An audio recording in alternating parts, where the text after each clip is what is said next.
the real suspects, to hide. Even create fake patients. Atekemu sente. Echinage mbadde nchitubira Uganda obubbi bungi. Yes, kakati nosanga nobagamu. Where is the quarrel between Nabbanja and those who say that they have not received the money? Let Nabbanja publish the numbers, the telephone numbers of those the Prime Minister's office has given money to. We shall find out those who are no longer in existence, and some people will come and say, yes, this is my number, but I did not receive the money. Because in many cases, what do you do if somebody sends you money and you fail to get it? The records are clear with the companies. You are not dealing with individuals. You are dealing with companies, telephone companies, with records. Kati ekyo bw'okireta tebayinza kikkiriza.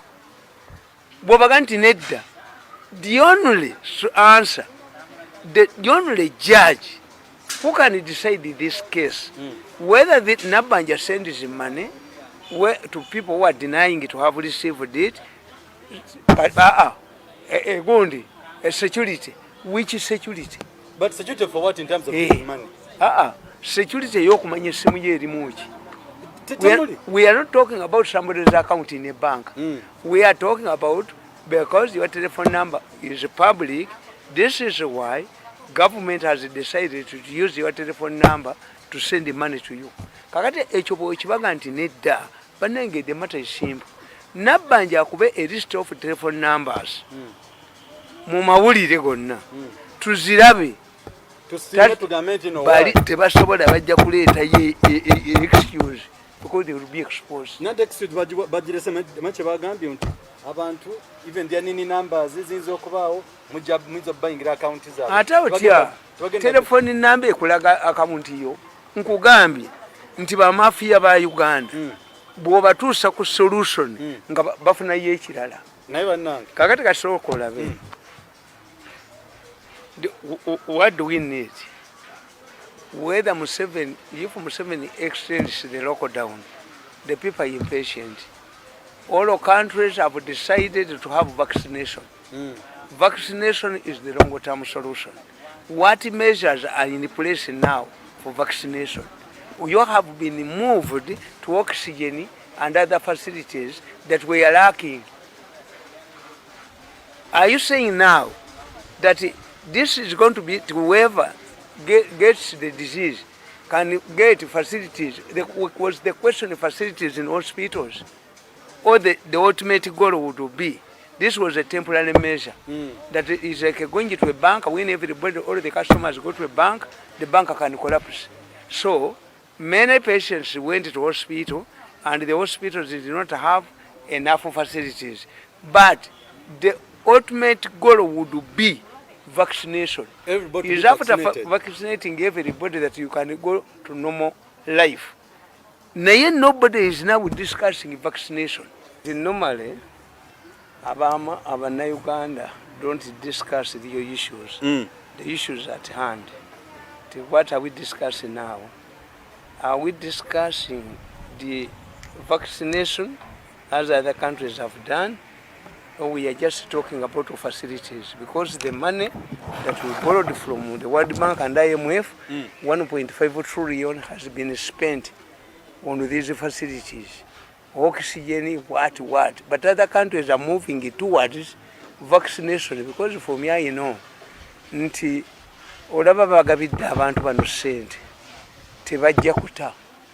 Naye njagala obabuulira nti the first time people accepted. This time, if we don't move to vaccination, and the president extended the lockdown, people will force themselves back to the streets. But they started coming back, Mirundi. Because kati olaba ababodaboda nga batisa abantu. Babiri ate. Abapoliisi nabo tebasobola kuyimirirawo without corruption. Kubanga balina saako yaabwe toyogerwako.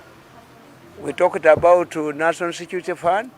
We talked about the teachers unions. Nobody is raising an issue about the police saako. Policemen are deduction. 100,000. Yes. no one per policeman. Not want batukuba nnyo baba n'obusungu bwa. Yes. Anti kakati ekibi ekiri mu Uganda. Kakati aba police babeyambisa to cool down the strikes of people, but for them they cannot agitate for themselves. Their circle, the Wazalendo circle, the military circle is beneficial to the soldiers. What happens to the police circle?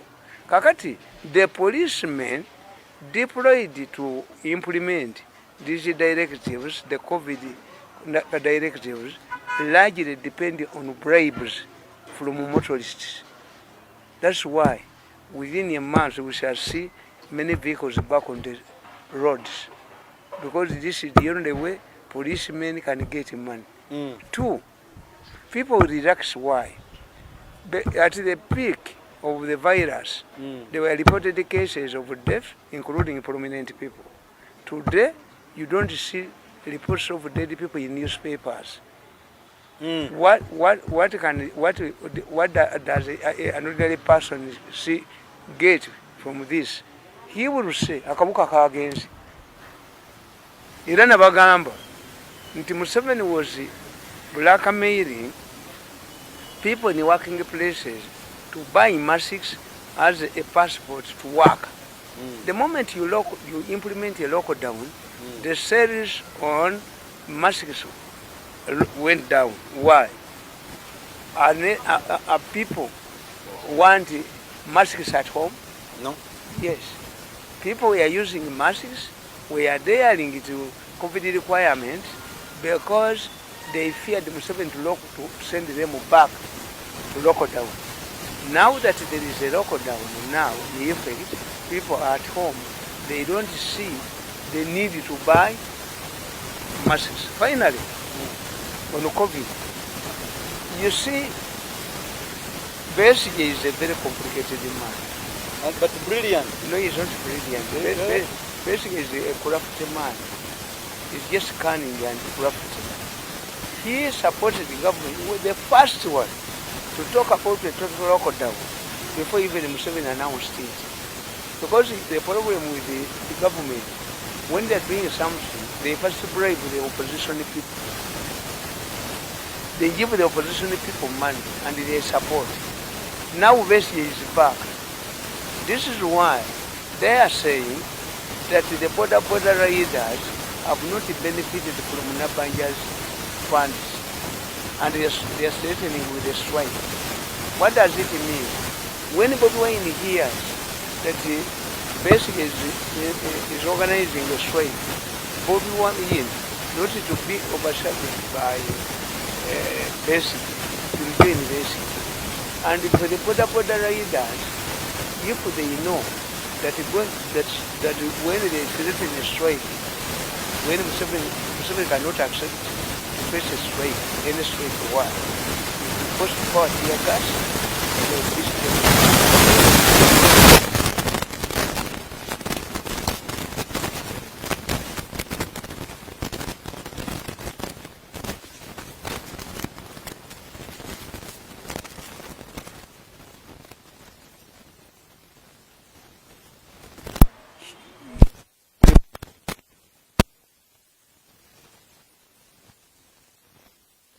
they claimed that they had failed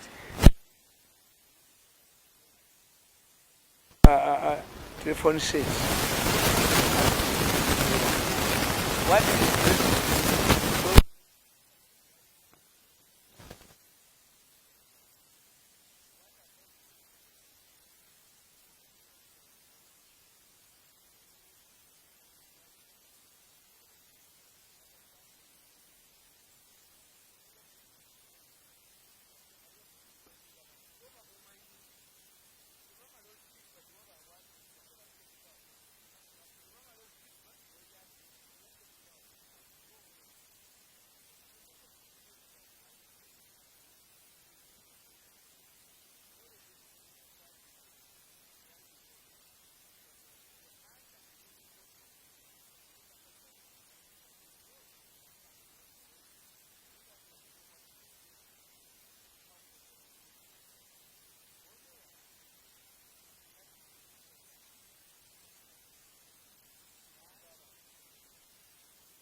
How did Bobby Wine get this party?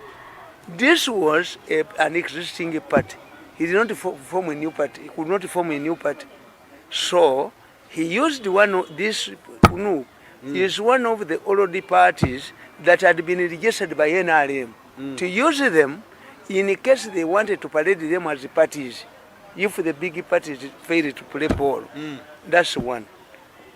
Two, in order to organize the delegates conference, you had to announce in a new vision, because we don't have a Uganda Gazette for 14 days. They did it without attracting the attention of security people. Even Museveni was not informed. Why did the government, why did the security keep a close eye on a small party that was organizing a delegates conference when it had no interest in supporting a presidential candidate? Security did not intervene until after the delegates conference.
DMO, the other time is what? Because they start political parties every election as vehicles too.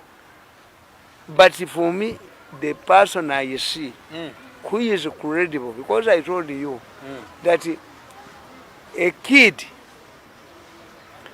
who stays in a shrine does not respect elders. Why? He sees bishops, he sees just leaders who denounce Satan during the day, coming for the witch doctor to get medicine, witchcraft. For me, I worked in the State House for 14 years. I know people who could sneak into State House at night. Opposition? Yes.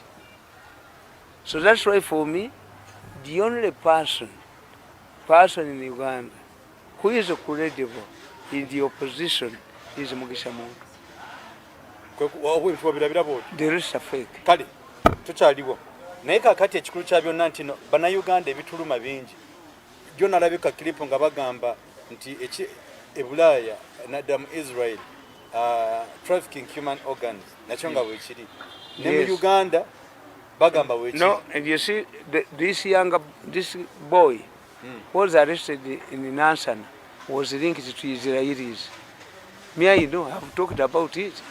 The Israelis are involved. The Israelis have the capacity to even drill your brain. This boy was working for the Israelis. The Israelis, what they do, they can transplant the female structure and replant it in a barren woman and produces Abaisrael. Bebali mu kugula abaana kasola bomwana aged between 18 and 37 tazalanga kutakola ekibiba bagula.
Killed and her organ is extracted. My daughter, my biological daughter. My wife was trapped, was tricked, but she was smart. She gave me the telephone numbers of those people. Do you see many accidents in Uganda? They are no longer. Yes. Fika Salama. All the accidents on Masakaludu were intended. What about accidents where buses used to knock each other in eastern Uganda? Do you see those such accidents? Even border people used to knock themselves purposely for that. Some companies brought in Uganda borders for the intention after calculating that if you have 500 borders, how many accidents did they make in a day? These are accident hotspots, like the sugar plantations in Jinja. Do you see accidents there? Yes. Okay, mukulu Mirundi webale kutueleza. Nate Uganda yo yewunyisa bamu ebintu bingi ebyesanyu n'ebinyiza. Twakalaba kati nga bakabika mukwano gwo. Muita mukwano gwo kuba you are Museveniist. Is your friend. Bamubise nti mufu abamubika mbu nibagalo batwala mu komero basiba. Batukira okubika nga oli mulamu kitegeeza ki? Normally this is always done in Uganda by frustrated people, because why didn't they announce his death during the campaign? What are they doing? Why are they doing it now? For two purposes. One is political, another one is economic. You see, you people, you don't understand. As ever since she was appointed, have you seen her in public? Why? COVID. No. The rumors were intended to raise the question of succession, because Alupo came at a time when Tanzania had a president, a female president who had come into power in Kavuyo. Tanzania president came in power in Kavuyo. Alupa is coming as a vice president in Uganda. In what? Kakati, people don't take gambles. These mafias don't gamble. They are saying, what if you say that Museveni is dead? You raise the question of who can succeed Museveni under the current atmosphere. Announcing Museveni's fake death, do you know that it can lead to assassinations? Yep. Would be because the arrivals. Why has Museveni appointed his son-in-law as General Gund? Chief in command for. Yes, he was complaining.